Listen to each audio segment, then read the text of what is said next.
What's going on, guys? JSGC here, and we're here for another Manchester City video. Today we're going to be doing a Manchester City transfer update. Before I do crack on with today's video, make sure, like always, if you are enjoying the content, you want to help to support my channel, then do subscribe, press that red button, press the bell and put your push notifications on. I will be back in the summer from June for daily Manchester City transfer updates throughout the summer transfer window. So if you want to stay up to date first and fast on YouTube with all the latest Manchester City transfer news, make sure you have subscribed to my channel. Also, don't forget social media links. They're in the description below and sliding across at the bottom of the screen if you want to go and follow me on my Twitter and Instagram.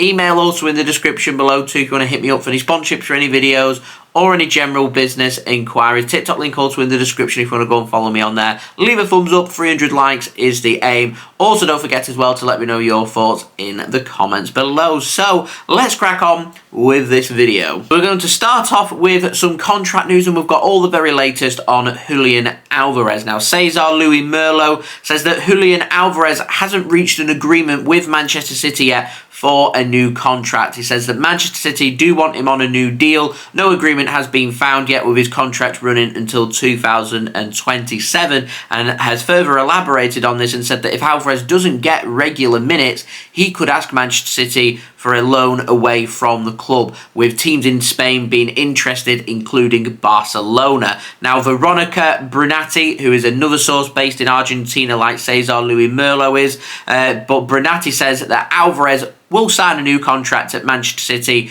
in the coming days. It's going to be a one-year extension to his deal, which is what Manchester City are working on. Currently on a contract until 2027. City trying to get him on a year extension to 2028, so a new 5-year contract, and apparently going to include a nice pay rise on there, with also putting him within the squad pay scale to get him up that pay scale and matching what other players are on at Manchester City in terms of importance to the first team. So he's wanting to match other players' wages that reflects his importance to the first team. Now, Fabrizio Romano has said that Manchester City want an answer to their contract by Julian Alvarez at some point in March so they can start planning for the future ahead. City are believed to be pretty relaxed about the situation, and whilst there has been a few rumours floating around about Alvarez leaving, Man City are calm about these rumours and situations, and it is believed that Alvarez is happy at Man City and does want to extend his contract. So we'll see if there are any further developments on this. Now, moving on to the outs, we've got the latest on Ilkay Gundogan. Now, Peter Rourke on Twitter has said that Barcelona, they are confident that they can sign Ilkay Gundogan from Manchester City this summer for free. City aren't thought to be getting close to getting Gundogan on a new deal as of yet. Man City are not giving up hope of getting Gundogan on a new contract and getting a deal in place and an agreement to be found. It is believed the biggest stumbling block Manchester City have got is in terms of the length of contract that City are offering Ilkay Gundogan. City wanting a 12-month extension to his current deal, which expires this summer. Ilkay Gundogan wanting, I presume, 2-3 years. His agent will be sitting down and speaking with other clubs. We know there's clubs in Spain and Germany that are interested in Ilkay Gundogan. There'll be clubs out there willing to give Gundogan 2 or 3 years. So seriously contemplating his future. And as of right now, still no decision has been made. And as we've seen in previous seasons with the likes of Fernandinho and David Silva, the longer these situations go on, I would say it's more likely that Ilkay Gundogan will leave Manchester City this summer if things don't get sorted, and soon. We'll see. Now, moving on, we've also got the very latest on Bernardo Silva. Now, Peter Rourke has also said that Barcelona want to sign Bernardo Silva. He's still open to the move to Barcelona. However, Barcelona hesitating to make a move because, quite simply, they cannot afford him. £70 million price tag is what I found very interesting here. A price has been put on Bernardo Silva for the summer. £70 million. Barcelona cannot afford £70 million. I'm amazed they're not going to try and offer a small fee and pay it in instalments like they have with Ferran Torres. However, I do believe in terms of the instalments, just been struggling to pay Man City when it comes to Ferran Torres. So Barcelona very much looking at free contract. I'd be very surprised if Bernardo Silva leaves Manchester City this summer for Barcelona when you have a look at their finances. But again, we'll keep an eye out on any potential exits from Manchester City, including that of first-team players, and I'll keep you guys up to date when I do get news. Now, moving on to the ins, we've got the very latest on Declan Rice. Now, Pete O'Rourke says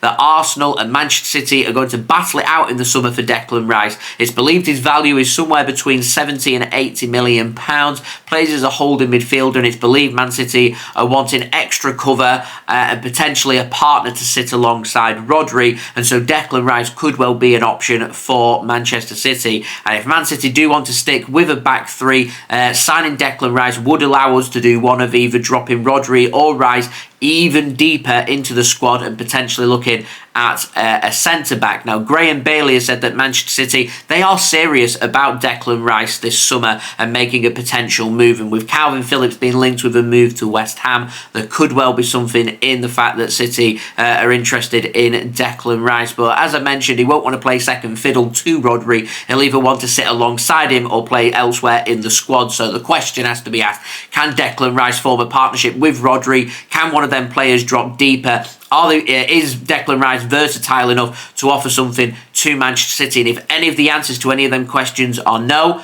it'll be a big waste of money from Manchester City. What Man City need are fresh, new, young energy into their midfield. And whilst Declan Rice is a top quality player who can provide competitive competition for our squad, unless players leave, is he an improvement on any of these players? My honest answer is no, and spending 70 or 80 million pound on Declan Rice, in my opinion, is breaking the bank to bring him in. We'll see. I would be surprised if Man City end up making some kind of bid for Declan Rice. I don't think that we will, so that's why I'll be surprised if we do. Man City are firmly putting all of their thoughts and attentions towards the next player I want to speak about, which is Jude Bellingham, where further news has come in that Man City's focus is on Jude Bellingham. Jude Bellingham is the central midfielder that Manchester City want to sign this summer, and Jude Bellingham does tick all the boxes and says yes to all them questions that I was asking before. Is he an improvement on the squad? Yes. Will he bring fresh energy to the team? Yes. Is he of the right age that City will be looking for, and we can have a sell-on value that should Jude Bellingham want to leave Manchester City at any one point, we can make money on him? Yes, as well. It'd just be very expensive. And if it means we have to spend 110, 120 million pounds to sign Jude Bellingham, well, I'd rather spend the extra 30, 40 million pound and sign Jude Bellingham rather than settle for Declan Rice. But I have heard rumours that Man City aren't just looking at one central midfielder, but two. Jude Bellingham and Declan Rice, whilst that would be an exciting thought, is also going to be very expensive. You're looking at, for two players there, you're probably looking at around £200 million. And Man City could negotiate Calvin Phillips in with West Ham. We're signing for £44 million. We could ask for around £40 million, get our money back for him, and say we'll give you an additional £30, £40 million to sign Declan Rice. That could work, but I'm not sure, if I'm completely honest, so we'll wait and see. Now, moving on to the final transfer, another player that's getting linked and another central midfielder is Mateo Kovacic over at Chelsea. Now, the Daily Mail say Pep Guardiola likes Mateo Kovacic. We already know this. City were interested when Kovacic joined Chelsea from Real Madrid a few years back. I think it was 2018 or 19, I can't remember which year it was. And so, yeah, Man City have always maintained their liking of Mateo Kovacic, and apparently with his contract expiring in 2024, Man City are interested in bringing him in. My problem is he's 29 years old, and I'm not sure how much he's going to cost Manchester City. City normally tend to look towards the future. I mean, realistically, you're looking at a good 4-5 years for Mateo Kovacic. Man City tend to sign players who are normally around 23, 24 years old, and that tends to be the oldest that they go for with players, because you do get a sell-on value with these players. But it's all about the squad and the rotation and what City want to do, and it's very clear to me the direction we're heading in the summer. We want to spend big, one or two players to improve the first team squad. We want to bring in one or two players to help improve the depth of the squad as well. So it's all about, are you going to be that first team regular, or are you going to be a squad player? But interesting to say the least. So there we go. That has been the transfer update. Thank you for watching. Leave a thumbs up. That'd be much appreciated. 300 likes is the aim. Also, don't forget as well to subscribe if you're new around here. Press that red button, press the bell, and put your push notifications on. As I said before, we're going to be doing daily Manchester City transfer updates throughout the summer transfer window from June for you guys to enjoy. So subscribe if you haven't already. Social media links, they're in the description below, sliding across at the bottom of the screen. If you want to go and follow me on my Twitter and Instagram, email also in the description below too. If you want to hit me up for any sponsorships for any videos or any general business inquiries, let me know your thoughts in the comments below what you make of these transfers. TikTok link also in the description if you want to go and follow me on there, and I'll see you all again real soon for the next Manchester City video. We'll be back again tomorrow for the preview of the big Premier League game against Newcastle, with Arsenal winning yesterday. Man City now 5 points behind Arsenal at the top of the Premier League, but we're on a level playing field. Both teams played the same amount of games, so it's a big tussle at the top and a big push into another Premier League game this weekend against Newcastle. We'll have all the build up to that, of course, for you guys to look forward to from tomorrow. So I've been JSGC. Thank you everyone for watching. I hope everyone is safe and well. Peace. Ciao for now.